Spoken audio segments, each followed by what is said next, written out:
Hi friends, ಎಲ್ಲರೂ ಹೇಗಿದ್ದೀರಿ? ಚೆನ್ನಾಗಿದ್ದೀರಾ? ನಾವು ಸಹ ಭಾಳ ಚೆನ್ನಾಗಿದ್ದೀವಿ ರೀ. ವೆಲ್ಕಮ್ ಬ್ಯಾಕ್ ಟು ಕಾರುಣ್ಯ ಕನ್ನಡ ಮನೆಗೆ. ಹೊಸದಾಗಿ ಯಾರಾದರೂ ನನ್ನ ಚಾನಲ್ ನೋಡುವುದಾದರೆ ಪ್ಲೀಸ್ ಸಬ್ಸ್ಕ್ರೈಬ್ ಮಾಡ್ಕೊರಿ. ಪಕ್ಕದಲ್ಲಿರುವಂಥ ಬೆಲ್ಲೈಕನನ್ನು ಮರೆಯದೇ ಕ್ಲಿಕ್ ಮಾಡಿರಿ. ನೀವು ಮಾಡುವಂಥ ಸಬ್ಸ್ಕ್ರೈಬರ್, ಲೈಕ್, ಶೇರ್, ಕಮೆಂಟಿಂದ ನನಗೆ ಎಷ್ಟು ಅನುಕೂಲ ಆಗುತ್ತಾ ಇನ್ನೊಬ್ಬರು ನೋಡೋಕ್ಕೂ ಸಹ ಅನುಕೂಲ ಆಗುತ್ತೆ ರೀ. ಮರೆಯದಂತೆ ಆ ಕೆಲಸವನ್ನು ಮಾಡಿರಿ. ಅಮ್ಮವ್ರ ಮನೆಗೆ ಹಬ್ಬಕ್ಕಂತ ಹೋಗಿದ್ದಲ್ಲ ರೀ, ಹಬ್ಬ ಮುಗಿಸ್ಕೊಂಡು ಬಂದಿದ್ದೀನಿ. ಬಟ್ಟೆ ನೋಡಿದ್ರೆ ತೆಕ್ಕೆಗೈದವ, ಒಗಿಲೇಬೇಕು. ತವ್ರ ಮನೆಗೆ ಹೋಗಿ ಎಷ್ಟು ದಿನ ಇದ್ದು ಬರೋಣ, ಭಾಳ ದಿನ ಇದ್ದು ಬರೋಣ ಅಂತ ಅಂದ್ಕೊಂಡು ಹೋಗ್ತೀವಿ. ಆದರೆ ಅಂದ್ಕೊಂಡಷ್ಟು ಈಸಿಯಾಗಿ ಅಲ್ಲಿ ಇರೋಕ್ಕಾಗೋದಿಲ್ಲ. ಯಾಕೆಂದರೆ ಎಷ್ಟೇ ದಿನ ಇದ್ದರೂ ಸಹ ತಿರುಗಿ ನಮ್ಮ ಮನೆಗೆ ನಾವು ಬರಲೇಬೇಕು. ಸೇಮ್ ನನ್ನ ಪರಿಸ್ಥಿತಿನೂ ಹಾಗೆ, ನಿಮ್ಮ ಹಾಗೆ. ಅಮ್ಮರ ಮನೆಗೆ ಹೋಗಿದ್ದೀನಿ, ಹಬ್ಬ ಮುಗಿಸ್ಕೊಂಡು ತಿರುಗಿ ಮನೆಗೆ ಬಂದುಬಿಟ್ಟಿದ್ದೀನಿ. ಒಂದು ಸೈಡ್ ಬಾಧೆ ಅನಿಸ್ತೈತೆ, ಯಾಕಂದರೆ ಮನೆಗೆಲ್ಲ ಮಾಡಿ ಸುಸ್ತು ಅನ್ನಿಸ್ತೈತೆ ನನಗೆ. ನಮ್ಮ ಯಜಮಾನ್ರು ಹೋಗು ಇನ್ನೂ ಸ್ವಲ್ಪ ದಿನ ಇದ್ದು ಬಾ ಅಂತ ಹೇಳ್ತಾರೆ. ಅದು ನನಗೆ ಇರೋಕ್ಕೆ ಮನಸ್ಸಿಲ್ಲ. ಯಾಕೆಂದರೆ ನಮ್ಮ ಯಜಮಾನ್ರು ಬರೋದಿಲ್ಲ ರೀ ಅಲ್ಲಿಗೆ. ಬಂದ್ರೂ ಒಂದಿನ ಇದ್ದು ಬಂದುಬಿಡ್ತಾರೆ. ಯಾಕೆಂದರೆ ಒಳ್ಳೇದಲ್ಲ ಅತ್ತೆರ ಮನೇಲಿ ಇರೋದು. ನೀನೇ ಇದ್ದು ಬಾ, ಚೆನ್ನಾಗಿರು, ರೆಸ್ಟ್ ಮಾಡು. ನಿನಗೆ ಮನೇಲಿ ಆದರೆ ರೆಸ್ಟ್ ಇಲ್ಲಲ್ಲ ನಿನಗೆ. ಮನೆ ಕೆಲಸ ನೋಡಿ ಇರೋಕ್ಕಾಗಲ್ಲ ಯಾರಿಗಾದ್ರೂ. ಅಲ್ಲಿಯನ್ನ ಇದ್ದು ಬಾ ಅಂತ ಹೇಳ್ತಾರೆ. ನಾನು ಹೇಳ್ತಿದ್ದೀನಿ ನಮ್ಮ ಯಜಮಾನ್ರಿಗೆ, ಸರಿ ನೀವು ಅತ್ತೆರ ಮನೆಗೆ ಹೋಗ್ರಿ, ಅಲ್ಲೊಂದು 2 ದಿನ ಇರ್ರಿ, ಮತ್ತು ನಾನು ಇಲ್ಲಿ ಇರ್ತೀನಿ ಅಂದರೆ, ಇಲ್ಲ ನಾನು ಹೋಗೋದಿಲ್ಲ. ಯಾಕೆ ಅಂತಂದರೆ, ಇಲ್ಲ ಬೇಡ ಅಂದರೆ ಅವ್ರೇನು ಜಗಳ ಏನು ಮಾಡಿಲ್ಲ ರೀ. ನಮ್ಮ ಅತ್ತೆರೇನು ಜಗಳ ಅಂತೂ ಮಾಡಲ್ಲ. ಇನ್ನೊಂದು ನಮ್ಮ ಯಜಮಾನ್ರಿಗೆ ಜಗಳ ಅಂದರೆ ಅವ್ರಿಗೆ ಹಾಗೇ ಬರೋದಿಲ್ಲ. ಬೇಡ, ನನ್ನ ತಾಯಿನೂ ಕಷ್ಟ ಕೊಡೋದು ಬೇಡ, ನನಗೆ ಆದಷ್ಟು ನಾನು ಮನೆಯಲ್ಲೇ ಮಾಡ್ಕೋಬೇಕು ಅಂತ ಅವರ ಆಲೋಚನೆ ರೀ. ನಮ್ಮ ಅತ್ತೆರ ಮನೆಯಿಂದ ಬಿಟ್ಟು ನಾವು ಇಲ್ಲಿ ಬಂದಾಗಿಂದ ರೀ ಒಂದು ದಿವಸನೂ ಅವ್ರು ಹೋಗೇ ಇಲ್ಲ ರೀ. ಏನೋ ಹೋದರೆ ನಾವು ಇಲ್ಲಿ ಬಂದಾಗಿಂದ 5 ವರ್ಷ ಆಗಕ್ಕೆ ಬಂತು ರೀ. ಒಂದೇ ಸಾರಿ ಹೋಗಿ ಅಲ್ಲಿ ಊಟ ಮಾಡಿದ್ದೊಂದೇ ನನಗೆ ನೆನಪೈತೆ ರೀ. ಯಾಕೆನೋ ನಮ್ಮ ಯಜಮಾನ್ರು ಇಲ್ಲ ಬೇಡ ಅಂತ ಹೇಳ್ತಾರೆ. ಮತ್ತು ನಮ್ಮ ಅತ್ತೆಯವ್ರು ಬರ್ತಾರೆ, ಉಣ್ತಾರೆ, ತಿಂತಾರೆ, ಕುಡಿತಾರೆ, ಚೆನ್ನಾಗಿ ಮಾತಾಡ್ತಾರೆ. ಏನೇ ಆದರೂ ಸಹ ನನ್ನಿಂದ ಇನ್ನೊಬ್ಬರಿಗೆ ತೊಂದರೆ ಆಗಬಾರ್ದು ಅಂತ ಹೇಳ್ತಾರೆ ರೀ. ಮತ್ತು ನನಗೆ ತೊಂದರೆ ಕೊಡ್ತಾರೆ ರೀ. ಬೇರೆಯವ್ರಿಗೆ ಕೊಡ್ತಾರೆ ಇಲ್ಲ ಗೊತ್ತಿಲ್ಲ, ಕೊಡೋದೇ ಇಲ್ಲ, ನನಗೆ ಮಾತ್ರ ತೊಂದರೆ ಕೊಡ್ತಾರೆ. ಯಾಕೆಂದರೆ ನಾನು ಇದೀನಂದರೆ ಅವ್ರು ಏನೂ ಮಾಡ್ಕೊಳೋದಿಲ್ಲ ರೀ. ಆಲ್ಮೋಸ್ಟ್ ನನ್ನ ಕೆಲಸ ನಾನು ಮಾಡ್ಕೋಬೇಕು. ಒಂದು ವೇಳೆ ಅವ್ರ ಕೂಡ ಏನನ್ನ ಮಾಡಿಸ್ಕೋಬೇಕಂದ್ರೆ ಫುಲ್ ರಿಕ್ವೆಸ್ಟ್ ಮಾಡಬೇಕು, ಭಾಳ ಅಂದರೆ ಭಾಳ ರಿಕ್ವೆಸ್ಟ್ ಮಾಡಬೇಕು. ಅವಾಗ ಅವ್ರು ಮಾಡ್ತಾರೆ. ಇಲ್ಲಾಂದರೆ ನನಗೆ ಏನೋ ಟೈಮ್ ಆಗಿರ್ಬೇಕು ಕೆಲ್ಸಕ್ಕೆ, ಅವಾಗ ಮಾಡ್ತಾರೆ. ಅಷ್ಟೇ ಹೊರತಾಗಿ ಅವ್ರು ಮಾಡೋದೇ ಇಲ್ಲ. ಇನ್ನೊಂದು ಚೆನ್ನಾಗಿ ಹೇಳ್ತಾರೆ, ನಾನು ಮಾಡೋದಿಲ್ಲ ಅಂತಲೇ ಹೇಳ್ತಾರೆ. ನಿನ್ನ ಕೆಲಸ ನೀನು ಮಾಡು, ನನ್ನ ಕೆಲಸ ನಾನು ಮಾಡ್ತೀನಿ ಅಂತ ಹೇಳ್ತಾರೆ. ಅಂದರೆ ಸೀರಿಯಸ್ ಆಗಿ ಅನ್ನಲ್ಲ ರೀ. ನಿನ್ನ ಜವಾಬ್ದಾರಿ ನೀನು ಮಾಡು, ನನ್ನ ಜವಾಬ್ದಾರಿ ನಾನು ಮಾಡ್ತೀನಿ ಅಂತ ಹೇಳ್ತಾರೆ. ನಿಮ್ಮ ಮನೆಯಲ್ಲೂ ಗಂಡು ಮಕ್ಳು ಹಿಂಗೆ ಇದ್ದಾರೆ ರೀ. ನಮ್ಮ ಯಜಮಾನ್ರು ನನಗೆ ತವ್ರ ಮನೆಗೆ ಹೋಗಂದರೆ ಅವ್ರು ತವ್ರ ಮನೆಗೆ ಹೋಗಂದ್ರೆ ಹೋಗೋದಿಲ್ಲ. ನಮಗೆ ಹೋಗಂತ ಹೇಳ್ತಾರೆ. ನಮ್ಮನ್ನು ಅವ್ರನ್ನ ಬಿಟ್ಟು ಹೋಗೋಕ್ಕೆ ಮನಸ್ಸು ಆಗೋದಿಲ್ಲ. ಯಾಕೆಂದರೆ ಈಗ ಅವ್ರನ್ನ ಬಿಟ್ಟು ನಾವು ಅಮ್ಮವ್ರ ಮನೇಲಿ ಚೆನ್ನಾಗಿದ್ದು ಅವ್ರೇನೋ ಉಣ್ಕೊಂತ ತಿನ್ಕೊಂತ ಇದ್ದರೆ ಮನಸ್ಸಾಗೋದಿಲ್ಲ. ಯಾಕೆಂದರೆ 2 ದೇಹ ಒಂದೇ ಜೀವ ಅಲ್ರಿ, ಅದಕ್ಕೆ ಇರೋಕ್ಕಾಗೋದಿಲ್ಲ. ನೀನು ಹೀಗೆ ಇದ್ದೀರಾ ನಮ್ಮಂಗೆ ಹಂಗಂತ ಹೇಳಿ ಮತ್ತು ನೀವೇನು ಒಂದು ಸಾರಿನೂ ಜಗಳ ಮಾಡೋದಿಲ್ಲ, ಒಂದು ಸಾರಿನೂ ಸಿಟ್ಟಾಗೋದಿಲ್ಲ ಅಂತ ಅನ್ಕೊತಿರ್ಬೋದು ನೀವು. ಆಗ್ತೀವಿ ರೀ ಸಿಟ್ಟು. ಅವ್ರು ಆಗ್ತಾರಿಲ್ಲ, ನಾನಂತೂ ಬೇಗ ಆಗ್ತೀನಿ ಸಿಟ್ಟು. ಎಷ್ಟೊತ್ತು ಅಂತಂದರೆ 5 ನಿಮಿಷ ಅಷ್ಟೇ ರೀ, ಜಾಸ್ತಿ ಮಾತ್ರ ಸಿಟ್ಟಾಗೋದಿಲ್ಲ. ಇವಾಗೇ ಅಲ್ಲ ರೀ, ಮದುವೆ ಆದಾಗಿಂದಾಗಲಿ 5 ನಿಮಿಷ ಸಿಟ್ಟು ರೀ. ನಾನು ಎಷ್ಟೇ ಸಿಟ್ಟಾಗಲಿ, ಇಲ್ಲ ನಾನು ಏನನ್ನ ಅವ್ರಿಗೆ ಹೇಳಿನಂದರೆ, ಇಲ್ಲ ಅವ್ರು ನನಗೆ ಏನನ್ನ ಹೇಳ್ಯಾರ ಅಂದ್ರೂ ರೀ, ಊಟ ಮಾತ್ರ ನಾವು ಬಿಡೋಲ್ಲ ರೀ. ಸಿಟ್ಟಾಗ್ತೀವಿ ಇಬ್ಬರು, ಊಟ ಮಾತ್ರ ಬಿಡೋಲ್ಲ. ಮಾಡೋ ಅಡುಗೆ ಆಗ್ತಿರ್ತೈತೆ, ಮಾತಾಡ್ತಿರ್ತೀವಿ, ಉಣ್ತಿರ್ತೀವಿ. 5 ನಿಮಿಷ ರೀ, ಅದಕ್ಕಿಂತ ಜಾಸ್ತಿ ನಾವು ಸಿಟ್ಟು ಆಗೋದಿಲ್ಲ. ಇನ್ನೊಂದು ನಮ್ಮ ಯಜಮಾನ್ರಿಗೂ ಅಷ್ಟೊತ್ತು ಸಿಟ್ಟಾಗಿ ಇಲ್ಲ ಮಾತು ಬಿಟ್ಟು ಇರೋದು ಅವ್ರಿಗೂ ಇಷ್ಟ ಇಲ್ಲ, ನನಗೂ ಇಷ್ಟ ಇಲ್ಲ. ನನಗೂ ಒಂದೊಂದು ಸಾರಿ ಆಲೋಚನೆ ಬರ್ತೈತೆ, ಏನಪ್ಪ ನಾನು ಅಷ್ಟು ಎಲ್ಲ ಮಾತಾಡಿದೆ, ಅಷ್ಟೆಲ್ಲ ಬೇಜಾರಾದ್ವಿ ನಾವು, ಆದರೆ ಅಡುಗೆ ಮಾಡ್ಕೊತೀವಲ್ಲ ನಾವು, ನಾವು ಚೆನ್ನಾಗಿ ಹೊಟ್ಟೆ ತುಂಬ ಊಟ ಮಾಡ್ಕೊತೀವಲ್ಲ.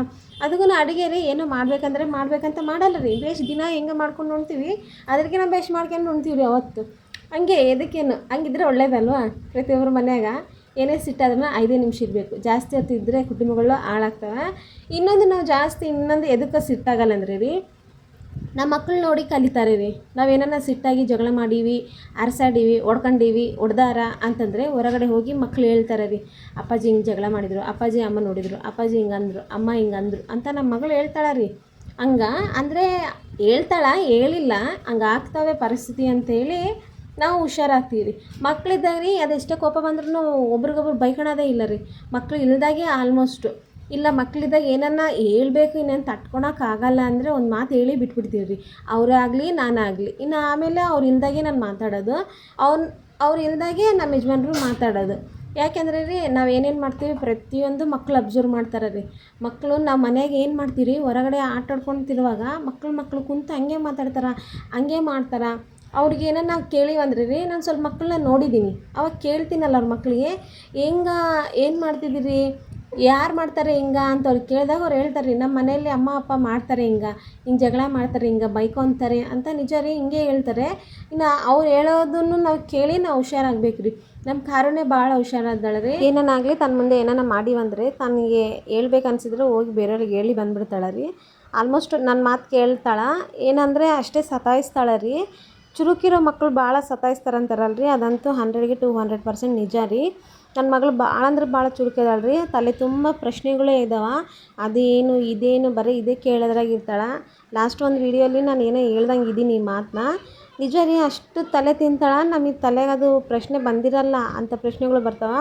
ತನ್ನ ಮುಂದೆ ನಾನು ಏನೇ ಮಾಡಿರಿ ನೆಕ್ಸ್ಟ್ ತಾನು ಮಾಡಿ ತೋರಿಸ್ತಾಳೆ ರೀ. ಕಾರಣ ಏನನ್ನ ಮಾಡ್ಬೇಕಂದ್ರೆ ರೀ, ಸುಮ್ಮನೆ ಅಬ್ಸರ್ವ್ ಮಾಡ್ತಾಳೆ, ಅದನ್ನು ಚೆನ್ನಾಗಿ ನೋಡ್ತಾಳೆ ರೀ.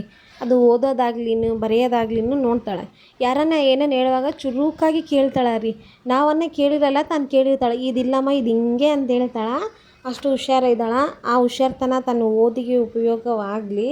ಯಾಕೆಂದರೆ ಈ ಕೆಟ್ಟ ಕೆಲಸ ಕೆಟ್ಟ ಕೆಲಸ ಅಂದರೆ ಹಿಂಗೆ ಆಟ ಆದ್ರ ಮೇಲೆ ಅಂಥದ್ರ ಮೇಲಲ್ಲ, ಓದೋದ್ರ ಮೇಲೇನೂ ಇರಲಿ ಅಂತ ನಮ್ಮ ಆಸೆ. ಪ್ರತಿಯೊಂದು ಪೇರೆಂಟ್ಗೂ ಇರ್ತೈತೆ ರೀ ಇದೇ ಆಲೋಚನೆ, ನಮ್ಮ ಮಕ್ಕಳು ಚೆನ್ನಾಗಿ ಓದಬೇಕು, ಚೆನ್ನಾಗಿರ್ಬೇಕಂತ. ಇನ್ನೊಂದು ರೀ, ಮಕ್ಕಳು ಚೆನ್ನಾಗಿರಬೇಕು ಅಂತಂದರೆ ತಂದೆ ತಾಯಿ ಮನೆಗೆ ಚೆನ್ನಾಗಿರಬೇಕು. ತಂದೆ ತಾಯಿ ಎಷ್ಟು ಪ್ರೀತಿಯಿಂದ ಇರ್ತಾರೆ ರೀ, ಮಕ್ಕಳನ್ನ ಅಷ್ಟೇ ಹುಷಾರಾಗಿರ್ತಾರೆ. ಅವ್ರನ್ನೂ ಸಹ ಅವ್ರ ಅಕ್ಕ ತಂಗಿಯವ್ರನ್ನ ಹಂಗೆ ಪ್ರೀತಿ ಮಾಡ್ಕೊತಾರೆ. ನಾವು ಹೇಳೋದು ಬೇಕಾಗಿಲ್ಲ ರೀ, ತಂಗಿನ ಚೆನ್ನಾಗಿ ನೋಡ್ಕೊ, ಅಣ್ಣನ ಚೆನ್ನಾಗಿ ನೋಡ್ಕೊ, ತಮ್ಮನ ಚೆನ್ನಾಗಿ ನೋಡ್ಕೊ, ತಂಗಿನ ಚೆನ್ನಾಗಿ ನೋಡ್ಕೊ ಅಂತ ಹೇಳೋ ಅವಶ್ಯಕತೆನೇ ಇಲ್ಲ ರೀ. ನಾವು ಮನೆಯಲ್ಲಿ ಗಂಡ ಹೆಂಡ್ತಿ ಪ್ರೀತಿ ಅನ್ಯೋನ್ಯತೆಯಿಂದ ಹೆಂಗೆ ಇರ್ತೀವಿ ಹಂಗೆ ರೀ ಮಕ್ಕಳು ಸಹ ಹಂಗೆ ಇರ್ತಾರೆ. ನಮ್ಮ ಕಾರಣ ರೀ ಇವಾಗೆ ನಮ್ಮ ಯಜಮಾನ್ರಿಗಾಗಲಿ ನನ್ನಾಗಲಿ ರೀ ಅನ್ಲಾರಂಗೆ ಮಾತಾಡಲ್ಲ ರೀ. ಒಂದು ವೇಳೆ ಹಂಗೆ ಏನಾರ ಮಾತಾಡಿಲ್ಲ ಅಂತಂದರೆ ನಾನು ಏನು ಅಂತ ಕೇಳೋಕ್ಕಿಲ್ಲ. ಅವಳೇ ತನ್ನ ಗ್ರಾಮರ್ ಅರ್ಥ ಮಾಡ್ಕೊತಾಳೆ. ನಾನೇನೋ ತಪ್ಪು ಹೇಳೀನಿ ಅಂತೇಳಿ ರೀ ಅಮ್ಮ ಅಂತಾಳೆ, ಇಲ್ರಿ ಅಮ್ಮ ಅಂತಾಳೆ. ಕೊಡ್ರಿ ಅಪ್ಪಾಜಿ, ಇಲ್ಲ ರೀ ಅಪ್ಪಾಜಿ ನನಗೆ ಬೇಡ ರೀ ಅಪ್ಪಾಜಿ, ರೀ ಹಚ್ಚಿನೇ ಮಾತಾಡ್ತಾಳೆ ರೀ. ಮತ್ತು ನಾವಿರೋದು ಮೇಲ್ಗಡೆ ಸೈಡ್ ಏನಲ್ಲ, ನಾವಿರೋದು ಬಳ್ಳಾರಿಯಲ್ಲಿ. ಬಳ್ಳಾರಿ ಭಾಷೆ ಹೆಂಗಂತ ಎಲ್ಲರಿಗೂ ಗೊತ್ತಿರ್ತೈತೆ. ಆದರೆ ನಾನು ಓದೋಕ್ಕೆ ಅಂತ ಗದಗ್ಗೆ ಹೋಗಿದ್ದೆ ರೀ. ಅಲ್ಲಿ ಓದೋಕ್ಕೆ ಹೋದಾಗ ಆವಾಗ ಅಲ್ಲಿ ಭಾಷೆ ಕಲ್ತಿದ್ದೆ ಅಲ್ಲ ರೀ. ಅಲ್ಲಿ ಕಂಪಲ್ಸರಿ ನಾವು ಹಂಗೆ ಮಾತಾಡಬೇಕು. ಇನ್ನೊಂದು ಹಾಸ್ಪಿಟ್ಲ್ ಕೆಲಸ ಅಲ್ರಿ, ರೆಸ್ಪೆಕ್ಟ್ ಕೊಟ್ಟೇ ಮಾತಾಡಬೇಕು. ಯಾಕೆಂದರೆ ಪೇಷಂಟ್ಗೆ ಎಷ್ಟೇ ನೋವು ಬಾಧೆ ಇದ್ದರೂ ಅವ್ರಿಗೆ ಏನಾಗೈತೆ ಅಂತ ಅವರು ಭಯ ಬಿದ್ರೂ ನಾವು ಅವ್ರನ್ನ ಪ್ರೀತಿಯಿಂದ ಮಾತಾಡೀವಂದರೆ ಅವ್ರಿಗೆ ಇರೋ ನೋವೆಲ್ಲ ಮರ್ತೋಗ್ಬಿಡ್ತಾರೆ. ಅಲ್ಲಿ ಹಾಸ್ಪಿಟ್ಲಲ್ಲಿ ಕಂಪಲ್ಸರಿ ರೀ ಹಚ್ಚಿನೇ ಮಾತಾಡಬೇಕು. ನಾನು ಬಂದುಬಿಟ್ರಿ ಗದಗಲ್ಲಿ ಈ CSI ಹಾಸ್ಪಿಟ್ಲಲ್ಲಿ ಅಲ್ಲಿ ಮಾಡಿದ್ರಿ ಬೆಟ್ಗೇರಿಯಲ್ಲಿ. ಆವಾಗಿಂದ ನಾನು ಈ ಭಾಷೆ ಕಲ್ತಿದ್ದೀನಿ. ಬಳ್ಳಾರಿಯಲ್ಲಿದ್ದಾಗ ನಾನು ಬಳ್ಳಾರಿ ಭಾಷೆನೇ ಮಾತಾಡ್ತಿದ್ದೆ. ನಮ್ಮ ಮನೆಯಲ್ಲಿ ಒಂದೊಂದು ಸಾರಿ ನಾನು ಏನನ್ನ ಪಟ್ಟಂತ ಏನನ್ನ ಆ ಕಡೆ ಸೈಡ್ ಭಾಷೆ ಮಾತಾಡೀನಿ, ಕಲ್ಲು ಒರೆಸ್ತೀನಿ ನಾನು ಲಘು ಲಘು ಅಂತೇಳಿನಂದರೆ ನಮ್ಮ ಮನೆಗೆ ಇದ್ದವ್ರು ಎಲ್ಲರೂ ನಗ್ತಾರೆ ರೀ. ಸ್ಟಾರ್ಟ್ ಮಾಡಿದ್ಲಮ್ಮ ಕಲ್ಲು ಒರ್ಸಕ್ಕೆ, ಸ್ಟಾರ್ಟ್ ಮಾಡಿದ್ಲಪ್ಪ ಲಘು ಲಘು ಅಂತ, ಅಬ್ಬಬ್ಬಬ್ಬ ಏನು ಭಾಷೆ ಮಾತಾಡ್ತಾಳೆ ಅಂತ ಹೇಳ್ತಾರೆ ರೀ. ಈಗ ಸ್ವಲ್ಪ ಕಡಿಮೆ ಮಾಡಿದ್ದೀನಿ, ಆದರೆ ಒಂದೊಂದು ಸಾರಿ ಬಂದುಬಿಡ್ತಾವೆ ಆ ಮಾತು. ಅಂದರೆ ನಿಜ ರೀ, ಮೇಲುಗಡೆ ಸೈಡ್ ಭಾಷೆ ಚೆನ್ನಾಗೈತೆ, ರೆಸ್ಪೆಕ್ಟ್ಫುಲ್ ಆಗೈತೆ. ಅಂದರೆ ಆ ಕಡೆ ಸೈಡ್ ಗಲೀಜು ಮಾತಾಡಿದ್ರೂ ಅಷ್ಟು ಚೆನ್ನಾಗಿಲ್ಲ. ಆದರೆ ರೀ ಹಚ್ಚಿ ಮಾತಾಡೋ ಪದ ಪ್ರತಿಯೊಂದೂ ನನಗೆ ಇಷ್ಟನೇ ಅಲ್ಲಿವೆಲ್ಲ. ಆಯ್ತು ರೀ, ನಾನೆಲ್ಲ ಬಟ್ಟೆಗಳು ಮಿಷಿನಿಗೆ ಹಾಕಿದ್ದೀನಿ. ಇನ್ನೊಂದು ಸೈಡು ಚಪಾತಿ ಮಾಡಿ ಅದರಲ್ಲಿ ಕ್ಯಾಪ್ಸಿಕಮ್ ಪಲ್ಯ ಮಾಡಿದ್ದೀನಿ ರೀ. ಕಂಪಲ್ಸರಿ 2 ಅಡುಗೆ ಮಾಡಲೇಬೇಕು. ಇಲ್ಲ ನಾನು ಏನಾನ ಬೇಗ ಕೆಲ್ಸಕ್ಕೆ ಹೋಗ್ಬೇಕಂದ್ರೆ ಮಾತ್ರ ಒಂದೇ ಮಾಡ್ತೀನಿ. ಇಲ್ಲಾಂದರೆ ಕಂಪಲ್ಸರಿ ಬೆಳಗ್ಗೆ ಏನಾನ ಟಿಫಿನ್ ಮಾಡಿ ಮಧ್ಯಾಹ್ನಕ್ಕೆ ಅಡುಗೆ ಮಾಡ್ತೀನಿ. ಪಾಪ ನಮ್ಮ ಯಜಮಾನ್ರು ಭಾಳ ರಿಕ್ವೆಸ್ಟ್ ಮಾಡ್ಕೊತಾರೆ, ನನಗೆ ಅಡುಗೆದಾಗ ಮಾತ್ರ ಹಿಂದೇಟು ಆಗಬೇಡ, ನನ್ನ ಸಲುವಾಗೇನಾಗಲಿ ಎಷ್ಟೇ ಕಷ್ಟ ಆದ್ರೂ ನೀನು ಅಡುಗೆ ಒಂದೇ ಮಾಡು ಅಂತ ಹೇಳ್ತಾರೆ. ಹಿಂಗೆ ಹಂಚು ಮುಟ್ಟಕ್ಕೆ ಹೋಗಿರಿ, ನಾನು ಕೈಗೆ ತಗಲ್ಸ್ಕೊಂಡ್ಬಿಟ್ಟೀನಿ. ಅದೊಂದು ದಿನ ಆದಮೇಲೆ ರೀ ಅದು ಬೊಬ್ಬೆ ಬಂದು ಈಗ ಅದ್ರ ಮೇಲೆ ನನಗೆ ರಕ್ತ ಬಂದುಬಿಟ್ಟೈತೆ ರೀ. ಇವಾಗ ಕ್ಯೂನೂ ಆಗತೈತೆ ರೀ ಆ ಕೈ. ಯಾಕೆಂದರೆ ನೀರಾಗ ಆಡಿ ಕೆಲಸದ ಮೇಲೆ ಏನು ನೀರಾಗಿರೋದಿಲ್ಲ. ಇಲ್ಲೇ ಮನೆಯಾಗಿದ್ದಾಗಂತೂ ಪ್ರತಿಯೊಂದು ಕೆಲಸ ನೀರಿಲ್ದಾಗ ನಡೆಯೋದಿಲ್ಲ. ಕೈ ನೋವಾಗ್ಬಿಟ್ಟಿದೆ. ಯಾವಾಗಲೂ ಚಪಾತಿ ಮಾಡುವಾಗೆಲ್ಲ ನಮ್ಮ ಅತ್ತೆಯವ್ರ ಮನೆಗೆ ಬರೀ ಕೈ ಸುಟ್ಕೊಂತಿದ್ರಿ ಚಪಾತಿ ಹಿಂಗೆ ಹಾಕುವಾಗ. ಇವಾಗಿಲ್ಲ, ಈಗೇನೋ ಸ್ವಲ್ಪ ಟೈಮ್ ಆಗೈತೆ ಅಂತೇಳಿ ಅರ್ಜೆಂಟಾಗಿ ಸ್ವಲ್ಪ ಬೇಗ ಮಾಡೋಕ್ಕೆ ಹೋಗಿ ಕೈಗೆ ಹಾಕ್ಕೊಂಬಿಟ್ಟಿನಿ, ಬೆರಳಿಗೆ ಮಧ್ಯೆ ಬೆರಳಿಗೆ, ಬಲಗೈ ಮಧ್ಯೆ ಬೆರಳಿಗೆ ಹಾಕಿದ್ದೀನಿ. ಸ್ವಲ್ಪ ನೋವೈತೆ. ಹೆಣ್ಮಕ್ಳು ಅಡುಗೆ ಮಾಡುವಾಗಂತೂ ಏನೋ ಒಂದು ಮಾಡ್ಕೊತಾರೆ. ಹೌದ್ರಿ, ಚಪಾತಿ ಹಾಕುವಾಗ ನೀವು ಹಿಂಗೆ ತಿಕ್ತೀರಾ ಗ್ಲಾಸ್ ತೊಗೊಂಡು? ಯಾಕೆ ನಾನು ಹಿಂಗೆ ಮಾಡ್ತೀನಿ ಅಂದರೆ ರೀ, ಚಪಾತಿದು ಏನನ್ನ ಒತ್ತೋಗಿದ್ದು ಹಿಟ್ಟು ಅಲ್ಲಿ ತಗಲೈತೆ ಅಂಟೈತೆ ತವಾಗೆ ಅಂದರೆ ರೀ ಹಂಗೆ ತಿಕ್ಕೊಂಬಿಟ್ರೆ ಹಂಗೆ ಒರೆಸ್ಕೊಂಬಿಟ್ರೆ ರೀ ನೆಕ್ಸ್ಟ್ ಇನ್ನೊಂದು ಚಪಾತಿ ಹಾಕುವಾಗ ಒತ್ತಿ ಹೋಗೋದಿಲ್ಲ ರೀ. ಗ್ಲಾಸ್ ತೊಗೊಂಡು ಏನನ್ನ ಹಂಚು ಒರೆಸ್ಕೊಂಡಿಲ್ಲ ಅಂದರೆ ಇನ್ನೊಂದು ಚಪಾತಿ ಹಾಕಿದಾಗ ಬೇಗ ಒತ್ತಿ ಹೋಗ್ಬಿಡ್ತೈತೆ. ಇನ್ನು ಚಪಾತಿ ತಿನ್ನೋಕ್ಕೂ ಆಗೋದಿಲ್ಲ, ಅಲ್ಲೇ ಸ್ವಲ್ಪ ಚಪಾತಿ ವೇಸ್ಟ್ ಆಗಿಬಿಡ್ತೈತೆ. ಅದಕ್ಕೆ ಪ್ರತಿಯೊಂದು ಚಪಾತಿ ಹಾಕುವಾಗ ನಾನು ಹಂಗೆ ಮಾಡ್ಕೊತೀನಿ. ಪ್ರತಿಯೊಂದು ಚಪಾತಿ ಅಂತ ಏನಿಲ್ಲ, ಒಂದು ವೇಳೆ ಅಲ್ಲಿ ಏನನ್ನ ಒತ್ತಿ ಹೋಗಿದ್ದು ಐತೆ ಹಂಚಿಗೆ ಅಂತಂದರೆ ಹಿಂಗೆ ಒರೆಸ್ಕೊಂಡ್ಬಿಡ್ತೀನಿ ರೀ. ಗ್ಲಾಸಿಂದ ಒರೆಸ್ಕೊಂಡ್ರೆ ಮಾತ್ರ ನೀಟಾಗಿ ಹೋಗ್ತೈತೆ, ಬಟ್ಟೆಯಿಂದ ಒರೆಸ್ಕೊಂಡ್ರೆ ಹೋಗೋದಿಲ್ಲ. ಇನ್ನು ಚಪಾತಿ ಎಲ್ಲ ಮುಗೀತು ರೀ. ನಮ್ಮ ಯಜಮಾನ್ರಿಗೆ ಉಣ್ಣಕ್ಕೆ ಹಾಕ್ಕೊಟ್ಟಿದ್ದೀನಿ. ನನಗೂ ಉಣ್ಣು ಅಂದರು. ನನಗೆ ಟೈಮ್ ಆಗ್ತೈತಲ್ಲ, ಇಲ್ಲ ರೀ ನಾನು ಹೋಗಿ ಉಣ್ತೀನಿ ಹಾಸ್ಪಿಟ್ಲಲ್ಲಿ ಅಂತ ಹೇಳಿದ್ದೆ. ಇನ್ನು ಬೇಳೆಗೆ ಸೈಡ್ ರೆಡಿ ಮಾಡಿದ್ದಲ್ರಿ, ಇನ್ನು ಅದನ್ನು ರೆಡಿ ಮಾಡ್ತಾಯಿದ್ದೀನಿ. ಈ ಕಡೆ ಅನ್ನಕ್ಕೂ ಇಟ್ಬಿಟ್ಟಿದ್ದೀನಿ. ನಮ್ಮ ಯಜಮಾನ್ರು ಕೆಲ್ಸಕ್ಕೆ ಹೋಗಿದ್ದಾರೆ, ನಮ್ಮ ಮಕ್ಕಳು ಸ್ವಲ್ಪ ಆ ಕಡೆ ಮನೆ ಕಡೆ ಆಡ್ಕೊಳಕ್ಕೆ ಹೋಗಿದ್ದಾರೆ. ಇನ್ನು ಅವರಿದ್ದರೆ ಜಲ್ದಿ ನನಗೆ ತಲೆನೇ ಓಡೋದಿಲ್ಲ, ಯಾಕೆಂದರೆ ಅಷ್ಟು ಸತಾಯಿಸ್ತಾರಪ್ಪ. ನನಗೆ ಅರಸಿ ಗಂಟ್ಲು ನೋವು ಬರಾಕತ್ತೈತೆ. ಹಾಸ್ಪಿಟ್ಲಾಗ ಡಾಕ್ಟ್ರ್ ಹೇಳ್ತಿರ್ತಾರೆ ಬೇರೆ ಪೇಷೆಂಟ್ಗೆ, ನೀವು ಕಿರಿಚ್ಬೇಡ್ರಿ, ನೀವು ಕಿರಿಚಿದ್ರೇ ನಿಮಗೆ ಹಂಗೆ ಆಗೋದು, ಧ್ವನಿ ಕೆಟ್ಟೋಗ್ಬಿಡ್ತೈತೆ, ಮತ್ತು ನಿಮಗೆ ಮಾತಾಡೋಕ್ಕೆ ಬರಲ್ಲ ನೋಡಿರಿ, ಮತ್ತು ಇನ್ನೊಂದ್ಸರಿ ಕಿರಿಚಿರಿ ಅಂದರೆ ಧ್ವನಿ ಪಟ್ಟಿಗೆಲ್ಲ ಇನ್ಫೆಕ್ಷನ್ ಆಗಿ ಕೆಂಪಾಗಿ ಮತ್ತು ಇನ್ನೊಂದು ಮಾತಾಡಬೇಕು ಮಾಮೂಲಾಗಿ ಮೆಲ್ಲಕ್ಕಂದ್ರೂ ಬರೋದಿಲ್ಲ ನೋಡ್ರಿ ಆಗ್ತೈತೆ ಅಂತ ಹೇಳ್ತಾರೆ. ಅದನ್ನು ನೆನೆಸ್ಕೊಂಡು ಯಪ್ಪ ಬೇಡ ಬಿಡಪ್ಪ ಎದಕ್ಕೆ ಕಿರ್ಚೋದು ಅಂತ ಅನಿಸುತ್ತೆ. ಆದರೆ ಕಿರ್ಚಿಲ್ಲ ಅಂದರೆ ನಮ್ಮ ಮಕ್ಕಳು ಕೇಳೋದೇ ಇಲ್ಲ ರೀ. ಹಂಗಂತೇಳಿ ನಮ್ಮ ಯಜಮಾನ್ರು ಅಸ್ಸಲು ಕಿರ್ಚಲ್ಲ ರೀ. ಅಸ್ಸಲಿ ಒಂದು ದಿವಸನೂ ಕಿರ್ಚಿದ್ದೇ ನನಗೆ ಕೇಳಿಲ್ಲ ರೀ. ಅಸಲು ಕಿರ್ಚಲ್ಲ. ನನಗೆ ಹೇಳ್ತಾರೆ ನೋಡಿ ಹಿಂಗೆ ಮಾಡ್ತಾರಂತ. ಸರಿ ಮಾಡ್ತಾರೆ ಅಂತ ಹೇಳಿದಾಗ ಇನ್ನು ನಾನು ಅವ್ರಿಗೆ ಏನಾರು ಹೇಳಿನಿ ಅಂತಂದರೆ ನೀನು ಕಿರ್ಚ್ಬೇಡ, ನಿಧಾನ ಹೇಳು ಅಂತಾರೆ. ಮಕ್ಕಳು ಯಾವಾಗನ ನಿಧಾನ ಹೇಳಿದ್ದು ಯಾವತ್ತನ ಕೇಳ್ತಾರೆ ರೀ. ಮಕ್ಕಳು ಕೇಳೋದಿಲ್ಲ, ಅದಕ್ಕೆ ಕೇಳಲ್ಲ ರೀ ಅವ್ರು ಅಂತಂದರೆ ಇರಲಿ ಬಿಡು ಅಂತ ಸುಮ್ಮನೆ ಇರು ಅಂತ ಹೇಳ್ತಾರೆ. ಸುಮ್ಮನೆ ಇರೋಕ್ಕಾಗಲ್ಲಪ್ಪ ನನಗಂತೂ. ನೋಡಿದಾಗಂತೂ ನೋಡಿಲ್ಲ ಅಂತಂದ್ರೆ ಓಕೆ, ನೋಡಿದಾಗಂತೂ ನನಗೆ ಸೈಲೆಂಟ್ ಇರೋಕ್ಕೆ ಬರಲ್ಲ. ಆ ಬಾಯಿಗೆ ಎಷ್ಟು ಬೀಗ ಹಾಕ್ಕೋಬೇಕು ಅಂದ್ಕೊಂಡ್ರು ಎಲ್ಲೋ ಒಂತಾಗ ಹೇಳ್ಬಿಡ್ತೀನಿ. ಊಟ ಮಾಡೋಕೆ ಕುಣ್ತೀನಿ ರೀ, ಚಪಾತಿ ಉಣ್ಣೋಣ ಅಂದರೆ ಇನ್ನು ರಾತ್ರಿ ಅನ್ನ ಕೆಟ್ಟೋಗ್ಬಿಡ್ತೈತೆ, ಅನ್ನ ಅಳಿಸೋಬಿಟ್ರೆ ಬೇಜಾರಾಗ್ತೈತೆ ಅಂತೇಳಿ ಇಲ್ಲ ಚಪಾತಿ ಇನ್ನೊಂದು ಸರಿ ಆದರೂ ಉಣ್ಬೋದು ಅಂತೇಳಿ ಇನ್ನು ಅನ್ನ ಕ್ಯಾಪ್ಸಿಕಮ್ ಪಲ್ಯ ಇನ್ನು ಕಡೆಯಿಂದಾಗ ಸ್ವಲ್ಪ ಉಳಿಯುತ್ತಾ ಅದನ್ನು ವೇಸ್ಟ್ ಮಾಡಬಾರ್ದು, ಅದನ್ನು ಚೆನ್ನಾಗಿ ಕಲ್ಸ್ಕೊಂಡು ಉಂಡುಬಿಡೋಣ ಅಂತೇಳಿ ಕಲ್ಸ್ಕೊಂಡು ಉಂಡಿನಿ ರೀ. ಇನ್ನು ಎಲ್ಲ ಮಿಷಿನಿಗೆ ಬಟ್ಟೆಗಳು ಹಾಕಿದ್ದೀನಿ ರೀ. ಇನ್ನು ಲಾಸ್ಟ್ ಒಂದು ಬೆಡ್ಶೀಟ್ ಐತೆ, ಆ ಬೆಡ್ಶೀಟ್ ಹಾಕೋಣಪ್ಪ ಅನ್ನೋಷ್ಟರಲ್ಲಿ ಕರೆಂಟೇ ಹೋಗ್ಬಿಟ್ಟಿದೆ. ಎಲ್ಲ ಕೆಲಸ ಮುಗಿದು ಇನ್ನೇನು ಕೆಲ್ಸಕ್ಕೆ ಹೋಗಬೇಕು, ಟೈಮ್ ಆಗ್ತಾಯಿತ್ತೆ ಅಂತಂದಾಗ ಹಿಂಗೆ ಕರೆಂಟ್ ಕೈ ಕೊಟ್ಟರೆ ಏನು ಅನಿಸ್ತೈತೆ ಹೇಳ್ರಿ. ಕರೆಂಟಿಗೂ ನನ್ನ ಮೇಲೆ ಸಿಟ್ಟು ನೋಡು, ನನ್ನ ಮೇಲೆ ದ್ವೇಷ ನೋಡು ಅಂತ ಅನ್ಕೊತೀವಿ. ಹೌದಿಲ್ಲ, ಎಲ್ಲ ಕೆಲಸ ಮಾಡಿ ಲಾಸ್ಟಿಗೆ ಒಂದು ಕೆಲಸ ಏನೇನು ಉಳಿತೆ ಅಂದರೆ ಇನ್ನು ಕೆಲಸ ಮುಗಿತಪ್ಪ ಅನ್ನೋಕ್ಕಿಲ್ಲ. ಲಾಸ್ಟಿಗೆ ಏನೇನು ಸ್ವಲ್ಪ ಕೆಲಸ ಪೆಂಡಿಂಗ್ ಇದ್ದರೆ ಕಷ್ಟ ಆಗ್ತೈತೆ. ಯಾಕೆಂದರೆ ಮಾಡೋಕ್ಕೆ ಮನಸ್ಸು ಬರಲ್ಲ. ಇಷ್ಟೆಲ್ಲ ಮಾಡಪ್ಪ ಇದಕ್ಕೆ ಈಗ ಮತ್ತೆ ಕೈಯಿಂದ ಒಗಿಬೇಕಾ ಅಂತ ಅನಿಸುತ್ತೆ. ಇನ್ನು ಏನೇ ಆಗಲಿ ಬಿಡು ಅಂತ ಇನ್ನು ಬೆಡ್ಶೀಟ್ ಕಾಲಿಂದನೇ ಬಕೆಟಾಗಿ ಹಾಕಿ ಹಿಂಡಿ ಹಾಕೋಣ ಅಂತ ಅಂದ್ಕೊಂಡಿದ್ದೀನಿ. ಉಳಿದಿರೋ ಬಟ್ಟೆ ಎಲ್ಲ ಹಿಂಗೆ ನೀರಾಗಿ ಅದ್ದಿ ಹಾಕ್ತಿದ್ದೀನಿ ರೀ. ಈ ಒಣಗಾಕಕ್ಕಂತೂ ನನಗೆ ಟೈಮ್ ಸಿಗೋದಿಲ್ಲ. ಅದಕ್ಕೆ ನಾನು ವಾಷಿಂಗ್ ಮಿಷಿನ್ಗೆ ಹಾಕಿದರೆ ತಂಗಿ ಬಂದು ಮನೆ ಮೇಲೆ ಹೋಗಿ ಒಣಗಾಕಿ ಬರ್ತಾಳೆ ರೀ. ಒಂದು ವೇಳೆ ಇಲ್ಲ ನನಗೆ ಟೈಮ್ ಇದೆ ಅಂತಂದರೆ ನಾನೇ ಹಾಕ್ತೀನಿ, ಇಲ್ಲಾಂದರೆ ತಾನೇ ಹಾಕ್ತಾಳೆ. ಯಾವಾಗಲೂ ಬಟ್ಟೆ ಎಷ್ಟಿದ್ರೂ ಸಹ ಒಗಿಬೋದು, ಇಲ್ಲ ಮಿಷಿನ್ಗೆ ಹಾಕ್ಬೋದು, ಒಣಗಾಕಬಹುದು ಸಹ. ಇನ್ನು ಮಡ್ಚಿಡೋದಂತ ಆಗೋದೇ ಇಲ್ಲ. ನಮ್ಮ ಮನೆಯಲ್ಲಿ ಅಂತ ನೋಡ್ರಿ ಬಟ್ಟೆಗಳು ಒಗ್ದಾಕಿ ಒಂದು 3 ದಿನ 2 ದಿನ ಮಂಚಕ್ಕನ್ನು ಇಲ್ಲ ಚೇರಿಯನ್ನು ಇಡಬೇಕು, ಆಮೇಲೆ ಮಡ್ಚಿಡ್ತೀನಿ. ಅಷ್ಟರವರೆಗೆ ನಾನು ಮಡಚಿ ಇಡೋದಿಲ್ಲ. ಈ ಪ್ರತಿದಿನ ಬಟ್ಟೆ ನೋಡ್ತೀನಿ, ಕುತ್ಕೊತೀನಿ, ಆ ಬಟ್ಟೆ ನೋಡ್ತೀನಿ, ಬೇರೆ ಕೆಲಸ ಮಾಡ್ಕೊತೀನಿ. ನನಗೆ ಬಟ್ಟೆ ಮಡ್ಚೋದಂದ್ರೆ ಇಷ್ಟ ಆಗಲ್ಲ. ಸ್ವಲ್ಪ ಕೆಲಸಗಳು ಇದಾವ್ರಿ, ಇಷ್ಟ ಇಲ್ಲ.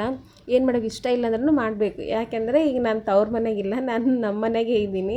ನಾವೇನು ಮಾಡಬೇಕಲ್ಲ, ಬೇರೆಯವ್ರು ಮಾಡೋಂಗಿಲ್ಲ. ಬೇರೆಯವ್ರ ಅಮ್ಮ ಮಾಡ್ತಾಳೆ, ತಂಗಿ ಮಾಡ್ತಾಳೆ ಅಂತಂದರೆ ಬಿಟ್ಬಿಡ್ತಿದ್ದೆ. ಎಷ್ಟೊತ್ತಾದ್ರೂ ನಾನೇ ಮಾಡ್ಕೋಬೇಕಾ. ಇನ್ನು ಅರ್ಜೆಂಟಲ್ಲಿ ಬಟ್ಟೆ ಯಾವನು ಸಿಕ್ಕಿಲ್ಲ ಅಂದರೆ ಮತ್ತೆ ಅವೆಲ್ಲ ತೆಗಿಬೇಕಾಗ್ತದೆ. ಅದೇ ಮಡ್ಚಿಟ್ಕೊಂಡ್ಬಿಟ್ರೆ ಕರೆಕ್ಟ್ ಟೈಮ್ ಸಿಗ್ತೈತೆ ಅಂತೇಳಿ ನಾವು ಮಡ್ಚಿಟ್ಕೋಬೇಕು. ಇಲ್ಲ ಹಂಗೆ ಇಟ್ಟಿವಂದ್ರೆ ರೀ ಬಟ್ಟೆ ಇಟ್ಟಿಟ್ಟು ಅದ್ರ ಮೇಲೆ ಧೂಳಕ್ಕಂತೂ ಮತ್ತೆ ಅವು ಗಲೀಜಾಗ್ತಾರೆ ರೀ. ಉಟ್ಕೊಳಂಗಿಲ್ಲ ಏನಿಲ್ಲ, ಇಟ್ಟಿತ್ತಾಕಿ ಗಲೀಜಾಗ್ತಾವಂತೇಳಿನೂ ಮಡ್ಚಿಡ್ಬೇಕು. ಇನ್ನು ಮನೆ ಕಡೆ ಮುಸುರೆ ಚೆಲ್ಲಬೇಕಂದ್ರೆ ಭಾಳ ಕಷ್ಟ ರೀ. ನಮ್ಮ ಮುಸುರೆ ನಮ್ಮ ಮನೆ ಕಡೆಯೇ ಚೆಲ್ಕೋಬೇಕು. ಇನ್ನು ಆಜು ಬಾಜು ಚೆಲ್ಲೋ ಹಾಗೇ ಇಲ್ಲ, ಯಾಕೆಂದ್ರೆ ಮನೆಗಳು ಆಗ್ಬಿಟ್ಟಿದ್ದಾವೆ. ಫಸ್ಟಿಗೆ ರೀ ಮನೆಗಳು ಇದ್ದಿಲ್ಲ, ಎಲ್ಲಿ ಚೆಲ್ಲಿದ್ರೂ ಯಾರು ಕೇಳೋರಿದ್ದಿಲ್ಲ. ಈಗ ಏನಾರ ಸ್ವಲ್ಪ ಬೀಳೋಕ್ಕಿಲ್ಲ ಜಗಳಗಳು ಮಾಡ್ತಾರೆ, ಇಲ್ಲ ಅವ್ರ ಮನಸ್ತಾಪಗಳಾಗ್ತವೆ.